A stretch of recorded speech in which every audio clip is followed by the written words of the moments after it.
flying across their runway, being chased by a helicopter, and it looks amazing. But they didn't show you all of the cool quirks and unusual features of the Huracan that you wouldn't know unless you've spent some time with one. So today I've flown to Atlanta, Georgia to borrow this Huracan from a viewer to do just that. I'm going to show you all of its weird features and cool quirks, and then I'm going to drive it because that's what I do.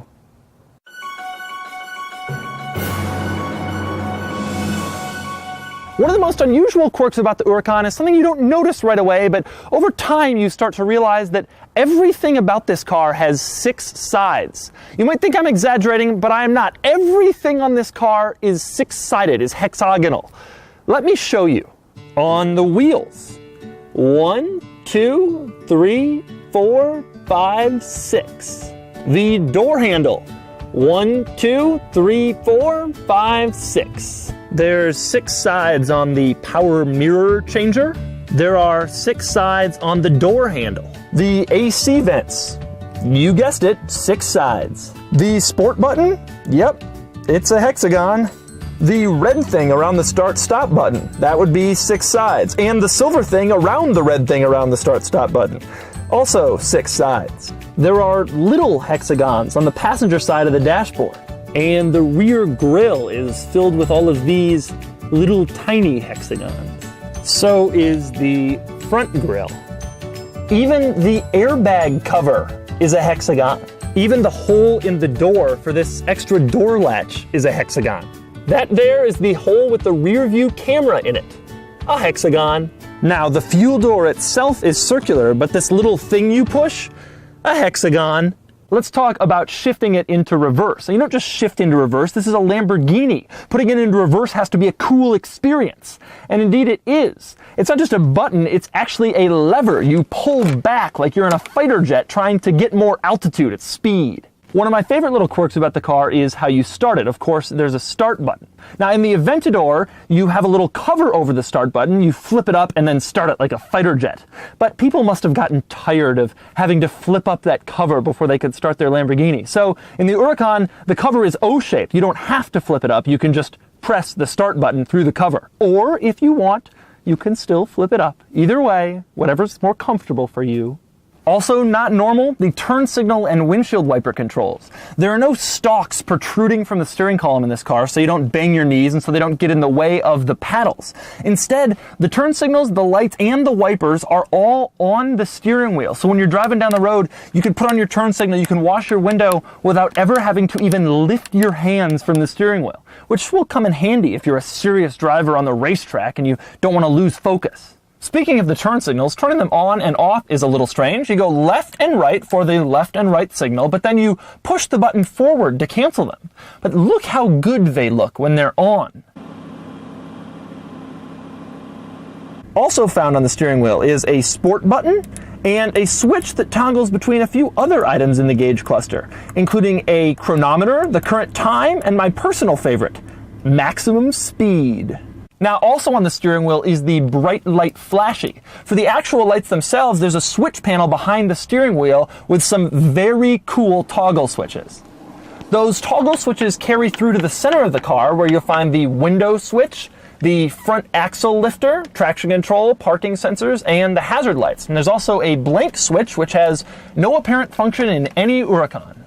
Did I say the front axle lifter? That's right, flip a switch and the Huracan actually lifts itself up in order to clear any low obstacles it might encounter. Flip the switch the other way and the Huracan goes right back down.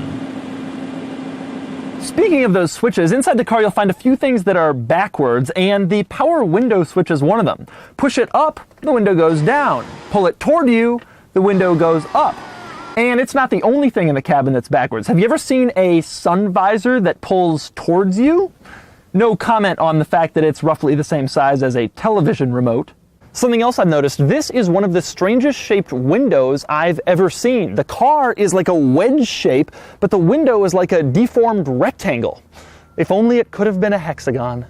Here's something else that's interesting. There's no center touchscreen with a navigation system or a lot of infotainment options. Instead, everything is in the gauge cluster, including the map. We're living in a brave new world far removed from the Lamborghinis of old, when you can navigate your car from an LCD gauge cluster that shows exactly where you're located in the world. And when I say everything is in the gauge cluster, I really mean everything. Obviously, there's the map, but also media, radio, settings. And my personal favorite thing, go into car, there's a cool little picture of the Huracan. You can choose between various options, try servicing, and look, there's your VIN number. Something else cool, this little center screen displays gauges, and so does this little part of the gauge cluster. But did you notice something? That's Italian writing. Press olio, temp olio, batteria, and perhaps my personal favorite in the gauge cluster, instead of fuel, benzina, to make sure that you never forget that you're driving an Italian car. In front, pop the trunk and you'll find one of the coolest hinges I've ever seen. It sends the trunk up first, then forward to ensure it just barely clears that front fender. So now you know all of the Huracan's quirks and cool features, which should come in handy if you ever have the chance to steal one.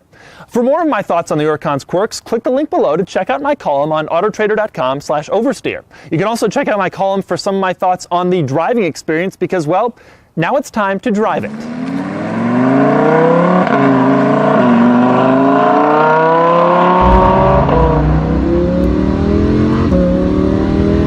Man, the shifts, you can hear them, the shifts are unbelievably fast. I mean, not surprisingly fast, this is how these dual clutch cars are, but it's just great to see that, and they're so quick. The second you can think a gear change, it can do it. Probably faster, actually.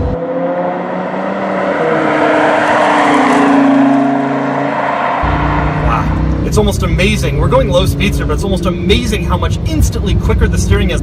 I mean, that's some of the quickest steering that I think I've ever felt. It's crazy.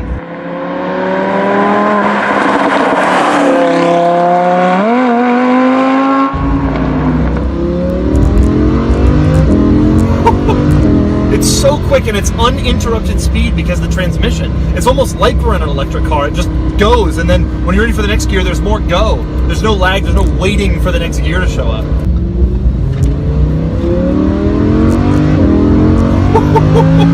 Wow. Wow.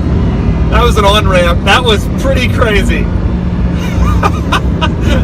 And it just feels so capable. I could have done twice that speed, I feel like. The ability to change direction so lightning fast is unbelievable to me. The steering rack is so much quicker than 430, 360, the Carrera GT I drove, 4GT. It's on a completely different level from those cars.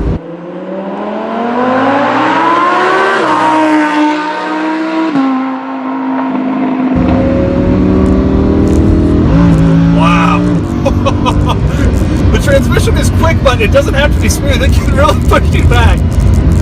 It's amazing to me how much power it has in higher gears. I knew it was a fast car, but that is just, it's almost hard for me to wrap my mind around it. But of course the real fun comes when you drop the gears.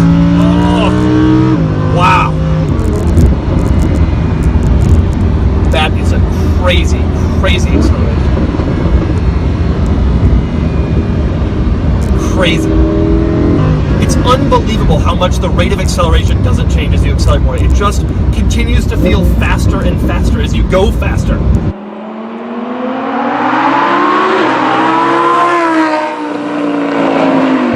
The least cool thing about it, I can already tell.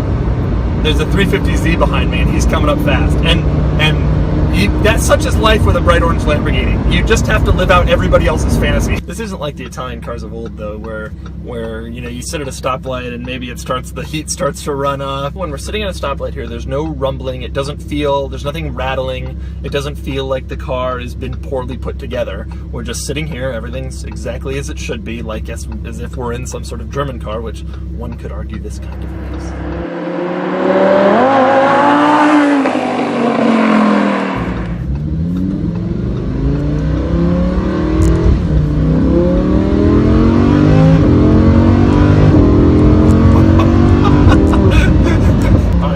Some curves here.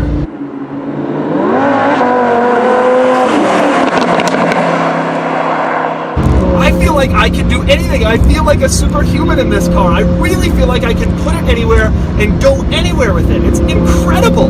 The steering is just insanely quick. Of course there's no body roll, and of course it handles well. But the thing that I'm most coming away with this impressed with is the steering. It's so fast.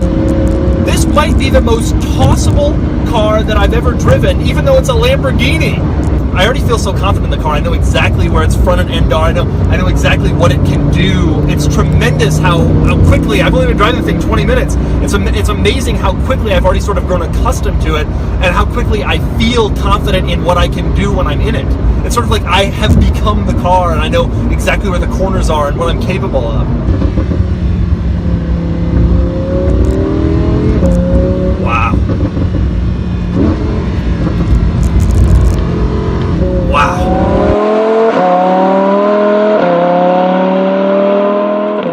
But I'm not done with this video just yet. Ever since I drove the Huracan a few weeks ago, I can't stop thinking about it. So I've created a new metric here. It's called surprises. Now this list is not for cars that you expect to be great and then they're great, like the Carrera GT, or you expect to be crazy and they're crazy, like the Viper. It's for cars you drive and you expect them to be pretty good, and then it turns out they're amazing. And you run home and you look on AutoTrader and you think, maybe I could afford one of these. It's for cars that you drive and then you just can't stop thinking about for weeks at a time. Now, on my list right now, number 1, BMW 1 Series M, car that surprised me most. Never done a video on it. I love this car. Ford GT. I thought it would be a stupid Ford. Turned out to be world-class supercar.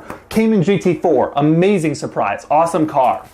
And now, after careful consideration, my surprises list adds a new name. And it is the Huracan, ahead of all of the others. It's just that good, just that surprising. And yes, I do believe it's worth every bit of $250,000. So there you go. That's everything you've wanted to know about the Lamborghini Huracan. And while I can't take cinematic shots of it from a helicopter flying across a runway, I promise you, the next time you see one of these at Cars and Coffee, you'll be counting hexagons.